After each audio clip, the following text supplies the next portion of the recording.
नवी मुंबई महानगरपालिकेने सुरू केलेल्या योजनेच्या माध्यमातून आजपर्यंत जवळजवळ 70 ते 75 रुग्णांना गिरीशने या योजनेचा मोफत लाभ मिळवून दिलेला आहे। त्या रुग्णांच्या आजपर्यंतच्या बिलाचे आकडे 2.5 ते 3 कोटीच्या वर आहे। तेरणा, डी.वाय. पाटील अशा रुग्णालयात सुद्धा महात्मा ज्योतिबा फुले योजनेअंतर्गत रुग्ण भरती करून कित्येकांचे प्राण वाचवण्याचे काम त्यांनी केले आहे। हॉस्पिटल भरती केल्यानंतर सुद्धा गिरीश त्या रुग्णांची जातीने चौकशी करतो। त्यांच्या नातेवाईकांना काही आवश्यकता भासल्यास ती पूर्ण करण्याचा तो प्रयत्न करतो। हॉस्पिटलमध्ये सतत येण्या जाण्यामुळे त्याला सुद्धा आजाराची लागण होऊन 15 दिवस त्रास सहन करावा लागला। लोकांच्या आशीर्वादाने लवकरच बरा होऊन तो पुन्हा आपल्या कामावर रुजू झाला।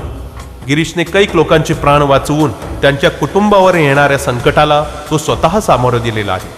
फॉर्टिस हॉस्पिटलमध्ये एका रुग्णाला भरती केले होते आणि ती व्यक्ती मृत्यूशी झुंज देत असताना त्याच्या नातेवाईकांनी त्याच्या जगण्याची आशाच सोडली होती। अशा वेळी गिरीशने त्यांना वाचवण्यासाठी अथक प्रयत्न केले। डॉक्टरांच्या आणि गिरीशच्या प्रयत्नांना यश आले आणि आज ती व्यक्ती आपल्या पायावर धडधाकट उभी आहे।